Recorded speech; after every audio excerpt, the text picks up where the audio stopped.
is Macy, and I did my project on Frodo's journey with perseverance in the Fellowship of the Ring.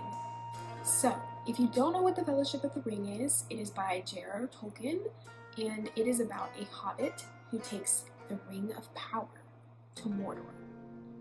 So, if you know anything about hobbits, you know that they're very calm and home-loving creatures. They love soft beds and first breakfast, second breakfast, lunch, second lunch, snack time, dinner. They love food. So throughout this, we see the main character, Frodo, who is a hobbit, have to overcome some of these comforts in the face of danger, imminent danger, for all of Middle-earth. He has to take the ring, which his uncle found and didn't know at the time was the Ring of Power, the one ring to rule them all. One to bind them, to Mordor and destroy it. So at first, when he gets the ring, he's just thinking, okay, I have to go on this huge adventure, which I've never done before, and go all the way to Rivendell, bring the ring there where the elves live, to seek counsel to figure out what we're gonna do with the ring. But what ended up happening is he was being tracked by ring wraiths, or servants of the enemy, and these were here to kill him and take the ring back to Sauron. Frodo doesn't end up meeting with Gandalf, who is his old friend who's helping him through all this, because Gandalf is in danger with Saruman, the White, another wizard.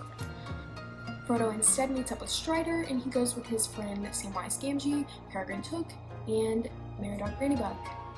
Frodo has to drop his nice, expensive home and move to a human house that's not a hole in the ground, and he's gotta leave everything behind and go on this huge adventure, which isn't like them. He faces lots of danger along the way.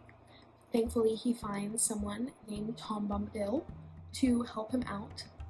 There's even a time where he has to face a Barrow Wight and destroy it in order to help his friends. So all in all, he has to do a lot already just to get to Rivendell.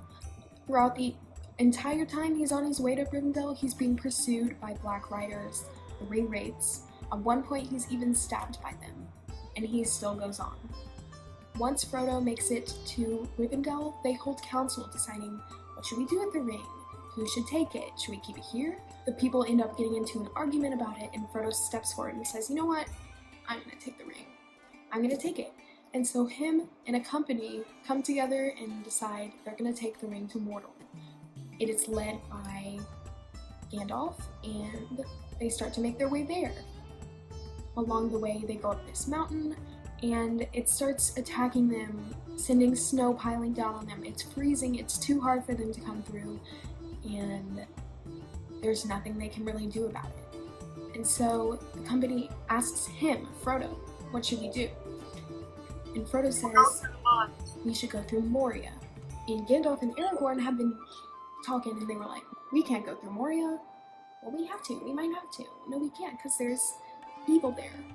And they end up going anyways, and through it, there's a whole army of goblins, there's a troll, there's all these bad things, and at the end, when they're escaping from all these evil monsters and goblins and orcs and uruks, there is the Balrog, which is an ancient evil, and Gandalf ends up facing it on a bridge, and it looks like he's taken down, and now they no longer have Gandalf. So without Gandalf, the company doesn't know what to do. Frodo doesn't know what to do, because that was kind of his rock. That was his safety. I'm here, Gandalf is here with me, and he has to fight through that too. And eventually the company gets to this place where they feel like they're safe, where they're not being pursued by anyone anymore, even though they are.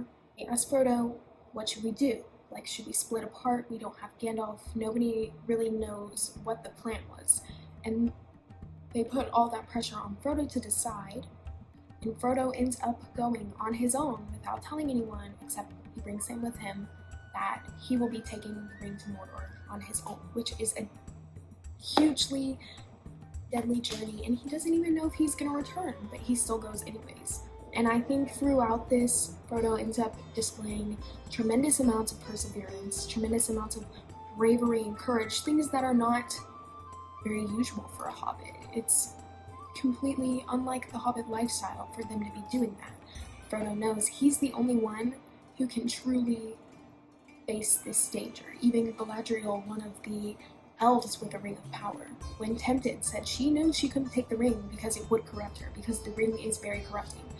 And Frodo pushes past all his norms, all his fear, all his anxieties, even though it's likely he's not going to be able to return to bring this ring, because he knows he's the one person who's going to be able to do it, and he doesn't want to endanger anyone else.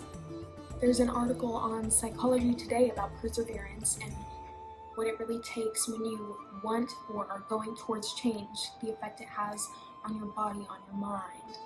It really claims that perseverance is growing out of your habitual lifestyle, growing out of your normal things that you do.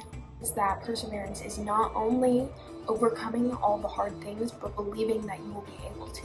And I think Frodo he truly believes that he is the one person who's going to be able to do this. Though it's not going to be easy, though he might not make it, he truly knows that he at least has to give it a chance, or there's no hope at all. One of the reasons he succeeds is because he does push through his habits. He pushes through what's easy and does what's hard in order to succeed. And with that, he gains a sense of accomplishment, of prosperity. Okay, and the idea behind the painting was to just kind of show Frodo's innocence in the face of danger. And so I painted him clean, untarnished, and he's got a little bit of a worried expression because he is in that face of danger. He's in the face of the unknown, and I put him in front of Mordor because Mordor is the danger. And basically all that I just said kind of sums up what he went through and how it relates to this painting and what it means for him to be clean and for him to be pure when he's going to have to do this and push through. So he's going to have to change himself internally, which will reflect externally. Thank you for watching.